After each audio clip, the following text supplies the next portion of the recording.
December 1944. Hürtgen Forest, Western Germany. The forest was silent.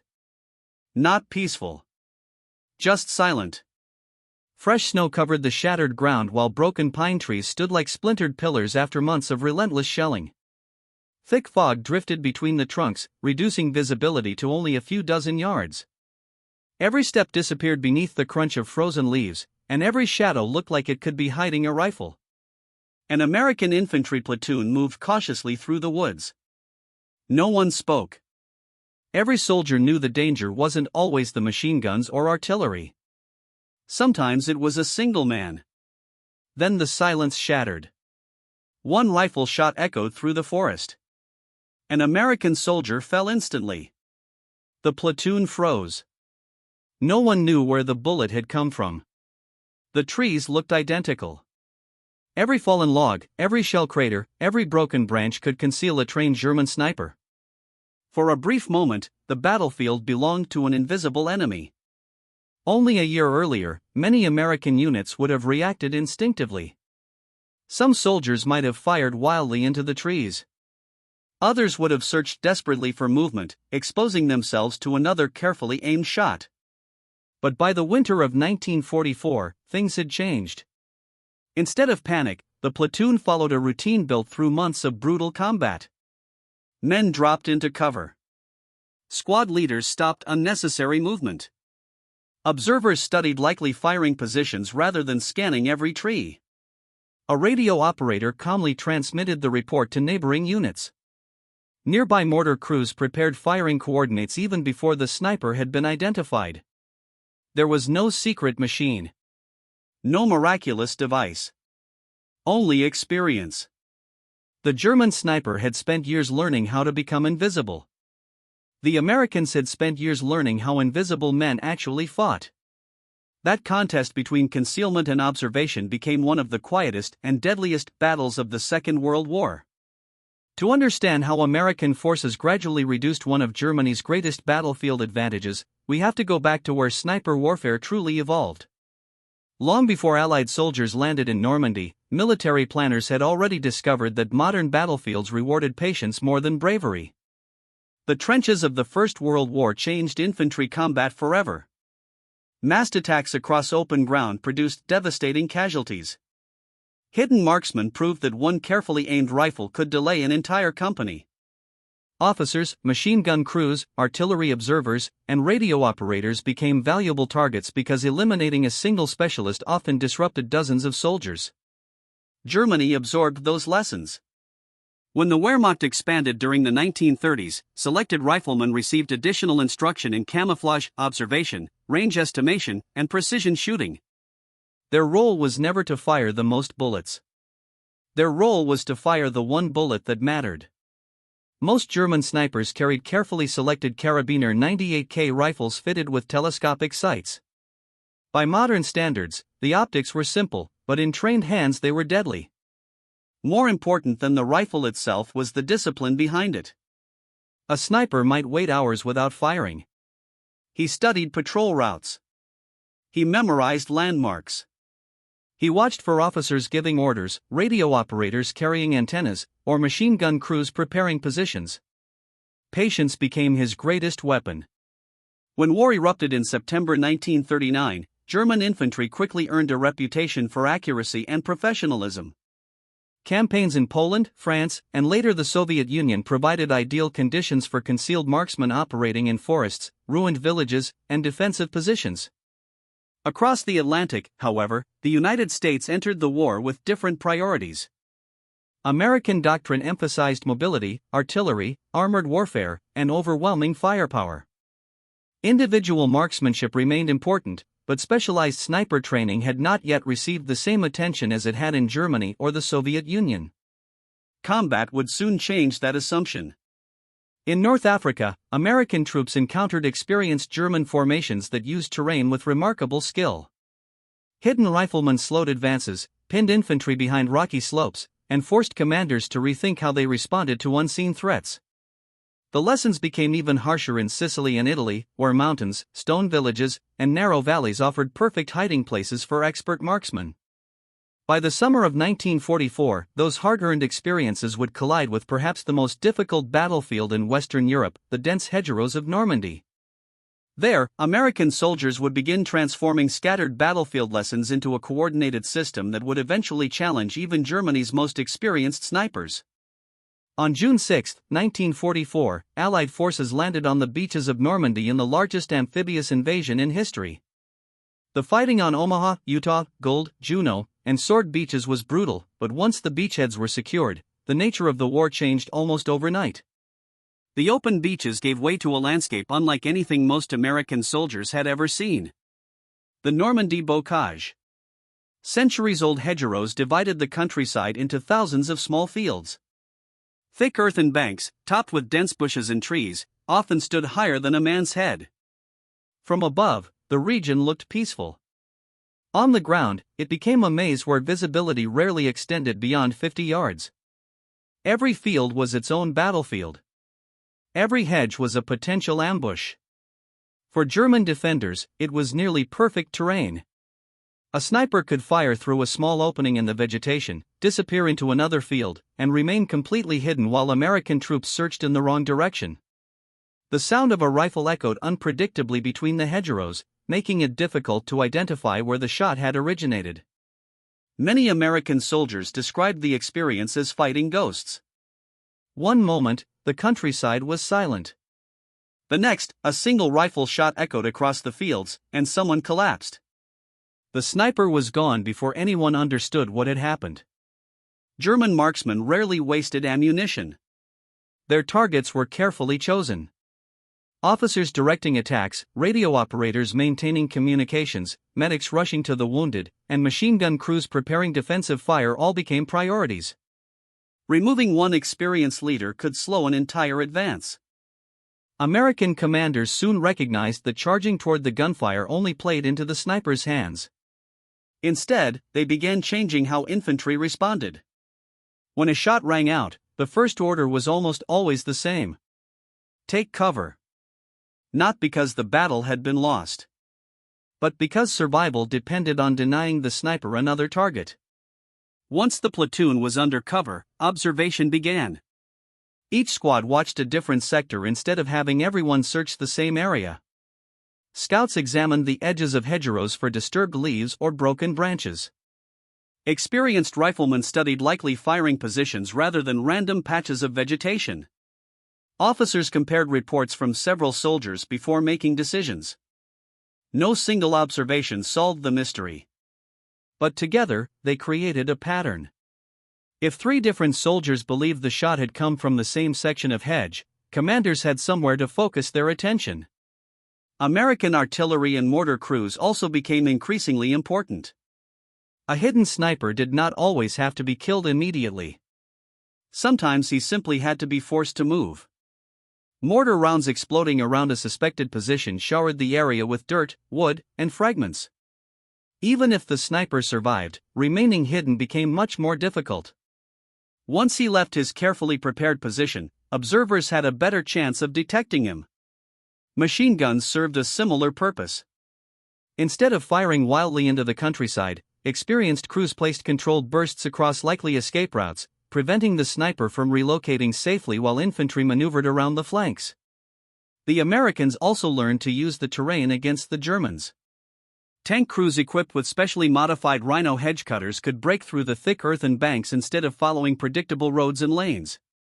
This allowed infantry to attack from unexpected directions, reducing the sniper's ability to anticipate American movements. The Germans remained highly effective. Their camouflage, patience, and discipline continued to inflict casualties throughout the Normandy campaign. But something subtle had begun to change. American units were no longer reacting as isolated groups of frightened soldiers. They were beginning to operate as connected teams. Information flowed faster. Observation became more organized. Supporting weapons were used more efficiently. Most importantly, every encounter with a hidden sniper became another lesson shared across the army. Veterans passed their knowledge to new replacements. Field reports reached commanders. Training evolved while the fighting continued. The U.S. Army was adapting in real time. By the time Allied forces broke out of Normandy in late July 1944 during Operation Cobra, American infantry had become far more difficult for German snipers to surprise. Yet an even greater challenge still lay ahead. Beyond the French countryside stood the German frontier itself, where ancient forests, fortified cities, and determined defenders would push both armies to their absolute limits. And it was there, in the dark streets of Aachen and the dense woods of the Hurtgen forest, that America's counter-sniper methods would face their greatest test. By September 1944, the Allied advance had carried American forces to Germany's western border. The rapid pursuit across France was over. Ahead lay some of the toughest terrain of the entire European campaign, where every village, every factory, and every forest favored the defender. The first major test came at Aachen. Founded by Charlemagne more than 1,000 years earlier, the city had been transformed into a fortress. Rubble choked the streets. Apartment buildings became strongpoints. Church towers offered commanding views across entire neighborhoods. A single sniper hidden in the upper floor of a damaged building could dominate an intersection and halt an infantry advance. Urban combat demanded a different kind of thinking. American soldiers quickly learned that looking up was just as important as looking ahead. Windows without broken glass, narrow gaps in brick walls, damaged attics, and partially collapsed rooftops all became likely firing positions. Rather than rushing down exposed streets, infantry units often moved through buildings instead. Engineers blasted openings through interior walls with explosives, allowing squads to advance block by block without stepping into a sniper's field of fire. If a marksman was suspected inside a building, American commanders rarely relied on one rifleman to solve the problem. Tanks fired high-explosive shells into upper floors. Machine guns suppressed windows and rooftops. Mortars targeted nearby escape routes. Engineers cleared safe paths while infantry closed in. It was no longer a duel between two skilled shooters. It was an entire combat team working together against a single hidden threat. By October, Aachen had fallen, but there was little time to celebrate. East of the city stretched the Hurtgen forest, one of the most unforgiving battlefields encountered by American forces in Europe. The forest covered more than 50 square miles of steep hills, narrow valleys, and dense pine woodland. Thick undergrowth restricted movement. Visibility was often limited to less than 30 yards. Heavy autumn rain turned trails into deep mud, and as winter approached, snow and freezing temperatures made conditions even worse.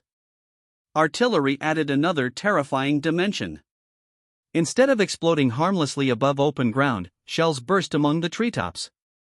Thousands of razor-sharp wooden splinters rained down on soldiers below, causing horrific injuries. Veterans soon feared the forests as much as the enemy. For German snipers, however, the Hurtgen offered familiar advantages. A fallen tree could conceal a rifle. A shell crater could hide an observer. Dense branches broke up human outlines, making even careful movement difficult to detect. But by now, American units had changed dramatically from the inexperienced force that had first entered combat in North Africa. When a sniper fired, platoons followed a disciplined routine. First came security. The wounded were pulled into cover only when it could be done safely. Other soldiers resisted the urge to expose themselves. Then came observation. Instead of everyone staring into the same patch of woods, each squad searched a designated sector. One group watched the tree line. Another studied higher ground. Scouts examined likely escape routes while officers compared reports from different positions. Only after gathering information did supporting weapons come into play. Mortars dropped high-explosive rounds onto suspected hiding places, not necessarily to destroy the sniper, but to force him to move. Machine guns swept areas where he might attempt to escape. If the terrain allowed, artillery could be called in to saturate larger sections of forest. Every weapon had a purpose. Every soldier had a role. The goal was not to guess where the sniper was hiding. It was to gradually eliminate every place where he could remain hidden. German veterans noticed the difference. Earlier in the war, a well-concealed marksman might fire several carefully aimed shots before anyone responded effectively. Now, a single shot often triggered a coordinated reaction involving infantry, mortars, machine guns, artillery observers, and neighboring units communicating by radio. The sniper was still dangerous. But he no longer controlled the pace of the fight. The hunter was beginning to lose one of his greatest advantages, time. And as winter tightened its grip on the Western Front, Germany prepared one final offensive that would test both armies in conditions even harsher than the Hurtgen Forest. The Battle of the Bulge was about to begin, and with it came the ultimate test of everything American soldiers had learned about surviving and defeating hidden German snipers. December 16, 1944. Before dawn, a deafening artillery barrage shattered the quiet across the Ardennes. In the freezing darkness, more than 200,000 German soldiers, supported by tanks and assault guns, surged through the snow-covered forests of Belgium and Luxembourg. Their objective was ambitious: split the Allied armies, capture the vital port of Antwerp, and force the Western Allies into negotiating peace. For the first time in months, the Germans seized the initiative. The weather worked in their favor. Heavy clouds grounded most Allied aircraft. Thick fog blanketed the forests. Snow muffled the sound of movement, and visibility often dropped to only a few dozen yards. These were conditions in which experienced German snipers had always excelled. Yet the American army they faced was no longer the inexperienced force of 1942. Years of relentless combat had transformed it into a far more disciplined and coordinated fighting force. When the first sniper shots echoed through the Ardennes, platoon leaders did not rush their men forward. They understood that the sniper's greatest advantage depended on provoking panic. Instead, soldiers immediately sought cover while squad leaders began gathering information. Where had the shot come from? Who had seen movement? Which direction had nearby units reported enemy activity? Radio operators quickly passed reports up and down the chain of command. What appeared to be isolated incidents often revealed a larger pattern. A sniper who believed he was engaging only one platoon could unknowingly expose his position to several companies operating across the same sector. This growing flow of information became one of America's greatest strengths. The Germans still relied heavily on field telephones, runners, and pre-planned communications. American units increasingly benefited from portable radios that allowed faster coordination between infantry, mortars, artillery, and neighboring formations.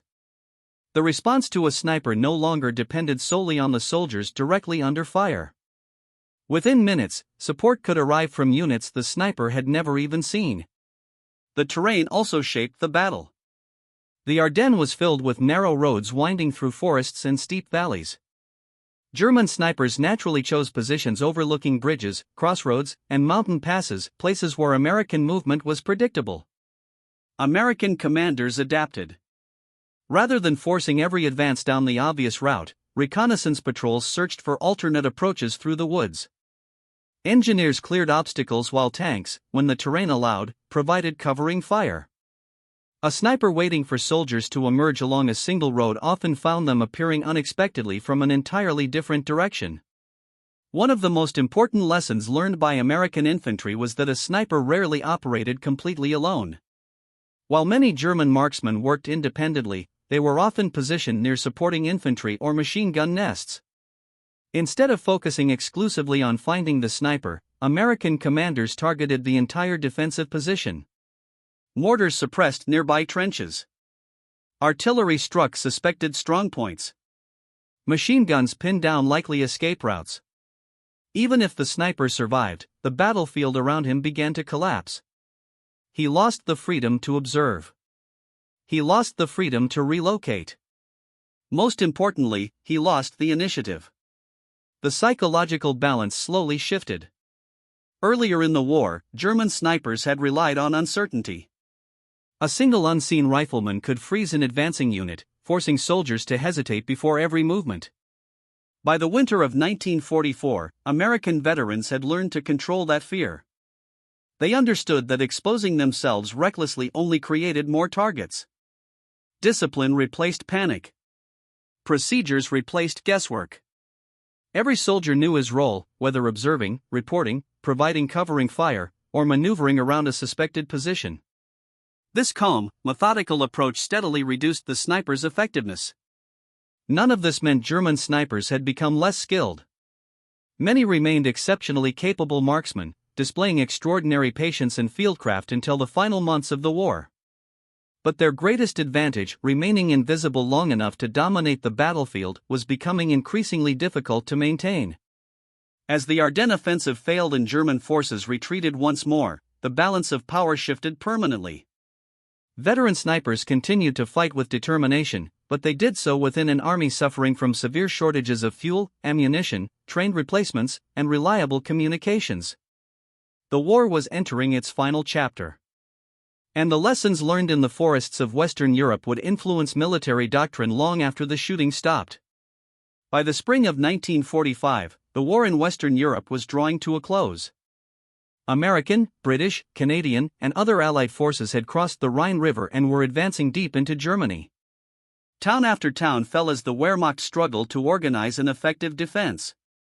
The German army still contained determined soldiers and experienced snipers, but it was no longer the disciplined, well-supplied force that had swept across Europe in the early years of the war. Years of continuous fighting had taken their toll. Many of Germany's most experienced marksmen had been killed, wounded, or captured. Others were scattered across collapsing fronts from Italy to the Eastern Front. Replacing them was nearly impossible. Training programs had been shortened, experienced instructors were in short supply, and shortages of quality optical sights meant that many new snipers entered combat with far less preparation than the veterans they replaced. A rifle could be issued in a day. Experience took years.